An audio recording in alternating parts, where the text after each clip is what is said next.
Hello everyone, this is chapter number 11 forces and their effects.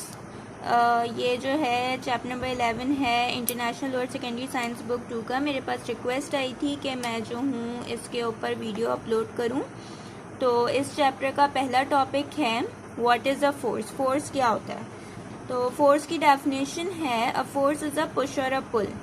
या तो push करने को या फिर पुल करने को हम फोर्स कहते हैं। What is push? किसी चीज़ को अगर हम धक्का देते हैं तो that is actually called push. और अगर किसी चीज़ को हम अपनी तरफ खींचते हैं तो उसको हम पुल कहते हैं। अब पुशिंग और पुलिंग की एग्जांपल जो हमारी बुक में गिवन है वो ये गिवन है कि पुशिंग अ ट्रॉली। आप लोग सुपरमार्केट जाते होंगे। सुपरमार्केट में जब आप ट्रॉली चलाते हैं यानी जब आप उसको आगे की तरफ चला रहे होते हैं तो यानी आप उसको पुश कर रहे होते हैं, ट्रॉली को धक्का लगा रहे होते हैं आगे की तरफ। That is called pushing a trolley.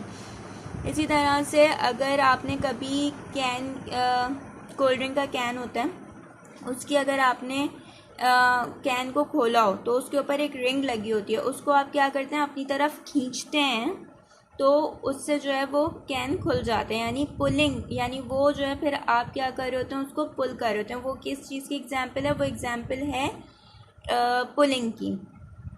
अच्छा, अब पुलिंग और पुशिंग के कॉन्सेप्ट को मज़ीद क्लियर करने के लिए लेट्स टेक सम एग्जांपल्स। ठीक है, उसमें हमारे पास प्रेस करने को हम पुश कहते हैं, प्रेस करने को। ये हमारे पास पेन है। ठीक है, अब मैं इसको, आप ये देखें, मैं इसको यूं कर रही हूँ यानी ये कि मैं इसको प्रेस कर रही हूँ। I am actually pressing this. ठीक है, जब मैं प्रेस कर रही हूँ तो इसका मतलब है कि ये मैं पुश कर रही हूँ इसको। अच्छा, इसी तरह से अब ये पेन है, ये प्रेसिंग का तो हो गया कि ये जो है पुश की एग्जांपल है। अब ये पेन यहाँ रखा हुआ है, मैं इसको उठा रही हूँ और इसको अपनी तरफ लेके आ रही हूँ। जब मैं इसको अपनी तरफ लेके आ रही हूँ यानी मैं इसको लिफ्ट कर रही हूँ अपनी तरफ, तो इसका मतलब मैं इसे अपनी तरफ लेके आ रही हूँ यानी कि मैं इसको पुल कर रही हूँ। This lifting is an example of pull. अब इसी तरह से हम हिटिंग जो है पुश है या पुल है, ये हमें कैसे पता चला कि ये पुश है? Hitting is pushing. Why? Because अब आप जब खेल रहे होते हैं, बैट बॉल खेल रहे होते हैं फॉर एग्जांपल, तो जब आपके पास बॉल आती है, बॉलर बॉल कराता है, तो जो बैट्समैन होता है वो उसको हिट करता है। वो उसको हिट करता है यानी कि वो उसको आगे की तरफ धक्का देता है, बॉल को आगे की तरफ धक्का देता है। तो वो किस चीज़ की एग्जाम्पल हो गई? वो पुशिंग की एग्जाम्पल हो गई। अब हमारे पास है इफ़ेक्ट्स ऑफ फोर्सेस। फोर्सेस के क्या इफ़ेक्ट होते हैं? अगर फोर्स अप्लाई होती है तो उसकी वजह से क्या होता है?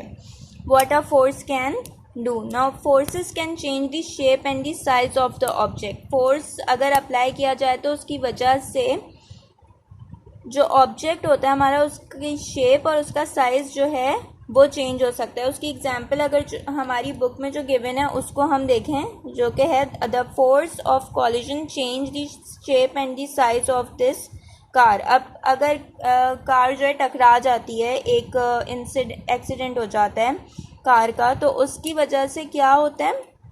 उसकी वजह से ये होता है कि कार की जो शेप है वो चेंज हो गई यानी कार जो है तबाह हो जाती है यानी उसकी जो है शेप ख़राब हो जाती है और उसके अलावा उसका साइज़ भी चेंज हो गया। तो फोर्स, अगर कॉलिजन का फोर्स होता है तो उससे क्या होता है कि हमारी जो शेप एंड साइज़ है वो चेंज हो गया कार का। यानी ये कि forces can change the shape and size of object. अच्छा, अब दूसरा जो है, forces can make stationary objects move. Force की वजह से जो है स्टेशनरी जो हमारे ऑब्जेक्ट्स होते हैं, स्टेशनरी का मतलब जो रुके हुए ऑब्जेक्ट्स होते हैं, वो भी मूव कर सकते हैं। हमारी जो बुक है उसमें हमें एग्जाम्पल में गिवन है कि a large force is needed to launch a stationary space shuttle into outer space। यानी कि स्पेस शटल को जो है जब हमें लॉन्च करना होता है तो उसके लिए एक बहुत ज़्यादा फोर्स की ज़रूरत होती है। इसकी एग्जांपल एक और हम ये ले सकते हैं कि हमारी जो है फुटबॉल है वो रखी हुई है, अब हमें उसको मूव करना है। उसको मूव करने के लिए जब हम उसको अपने पाँव से हिट करेंगे तो वो जो है आगे की तरफ जाएगी। यानी है कि स्टेशनरी ऑब्जेक्ट के ऊपर जब हमने फोर्स लगाया तो क्या हुआ, वो जो है आगे की तरफ गई।